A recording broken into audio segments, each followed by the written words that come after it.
Ini adalah salah satu contoh teladan bagaimana seorang wanita sahabat sungguh kuat memegang prinsip akidahnya, ketauhidannya, sehingga dia tidak mau menerima begitu saja lamaran dari orang yang tidak beriman. Bahkan kemudian dia menjadikan maharnya, kalau Abu Talha mau menikahinya, maharnya adalah kalimat tauhid, syahadah alla ilaha illallah Muhammadur Rasulullah.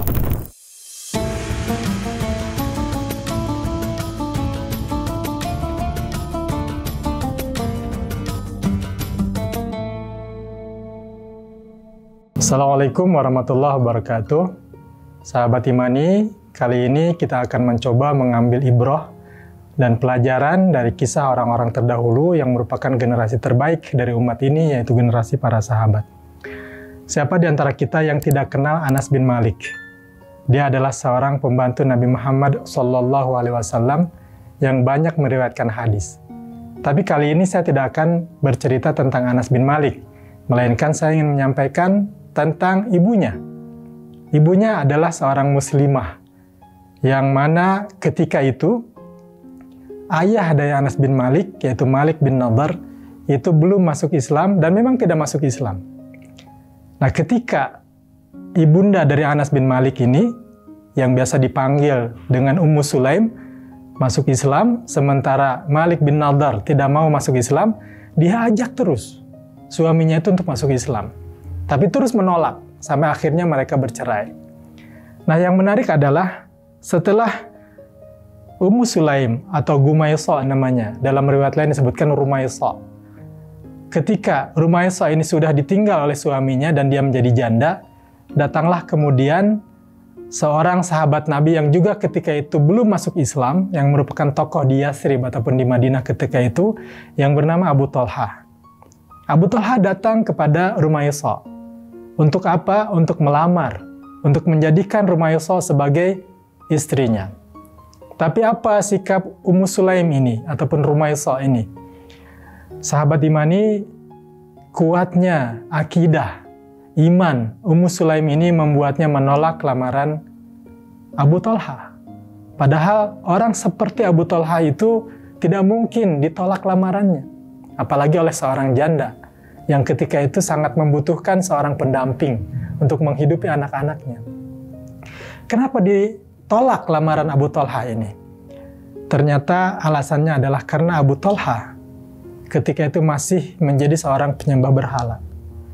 Dan Ummu Sulaim memberikan alasan, orang seperti engkau ini tidak mungkin ditolak, tidak layak untuk ditolak lamarannya. Tapi engkau tahu bahwa seorang muslimah tidak mungkin menikah dengan seseorang yang masih musyrik. Engkau menyembah berhala. Tuhan yang kau sembah itu dipahat dari kayu oleh budak keluarga Fulan dari Bani Najjar, kata Ummu Sulaim. Kemudian Tuhan yang kau sembah itu adalah berasal dari batang pohon yang tumbuh dari tanah. Yang mana tanah itu engkau injak-injak setiap hari. Gitu. Bahkan kau buang hajat pun di tanah itu. Gitu.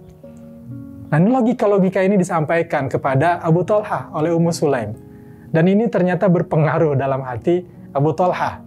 Sehingga ketika dia datang kepada Ummu Sulaim selalu disampaikan itu. Gitu. Dan dia jadi berpikir. Ya. Sampai 2 kali, bayangkan 2 kali datang kepada Ummu Sulaim, melamar, tapi tidak diterima. Gitu.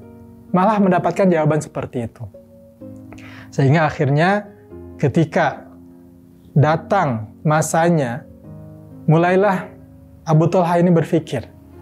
Karena disampaikan logika-logika tadi, dia pun juga kemudian terbuka pikirannya. Dan akhirnya dia datang kepada Ummu Sulaim. Ya, Ummu Sulaim mengatakan, tidakkah engkau mau bersyahadat bahwa la ilaha illallah, tidak ada Tuhan selain Allah, wa anna Muhammadar Rasulullah, dan bahwa Muhammad adalah Rasulullah. Dan engkau bisa menikahi aku dengan keislamanmu. Kira-kira seperti itulah yang disampaikan oleh Rumaysa atau Ummu Sulaim ini. Dan kemudian Abu Talha bersyahadat, la ilaha illallah Muhammadur Rasulullah, dia masuk Islam. Sehingga dia bisa menikahi Ummu Sulaim dengan mahar apa? Maharnya adalah keislaman Abu Talha. Subhanallah. Sahabat Imani, ini adalah salah satu contoh teladan bagaimana seorang wanita sahabat sungguh kuat memegang prinsip akidahnya, ketauhidannya, sehingga dia tidak mau menerima begitu saja lamaran dari orang yang tidak beriman. Bahkan kemudian dia menjadikan maharnya, kalau Abu Talha mau menikahinya, maharnya adalah kalimat tauhid, syahadah alla ilaha illallah Muhammadur Rasulullah. Kemudian sahabat imani, ada satu kisah menarik lagi juga ini tentang Ummu Sulaim. Bahwa Ummu Sulaim punya anak, ketika itu anaknya sakit, dan ketika Abu Talha pergi menemui Nabi SAW, ketika itulah anaknya meninggal.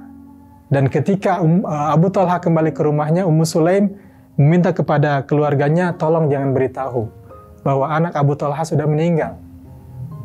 Kemudian Ummu Sulaim berdandan, menyiapkan diri menyambut Abu Talha, kemudian melayani Abu Talha. Setelah puas Abu Talha dilayani oleh Ummu Sulaim, dia kemudian bertanya kepada Abu Talha, bagaimana pendapatmu kalau ada orang menitipkan sesuatu kepada kita? Lalu orang itu mengambil kembali barangnya. Apakah kita berhak menahan barang itu darinya? Padahal barang itu adalah miliknya, hak orang yang menitipkan itu. Kata Abu Talha, tentu saja tidak boleh.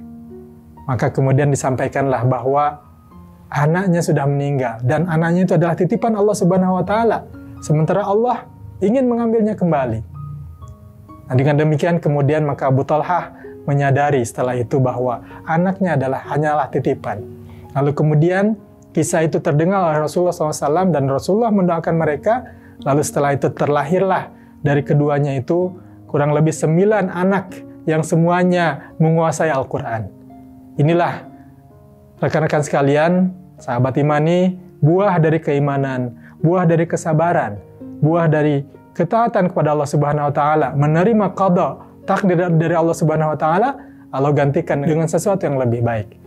Demikian sahabat imani, mudah-mudahan jadi ibrah bagi kita, menjadi pelajaran bagi kita.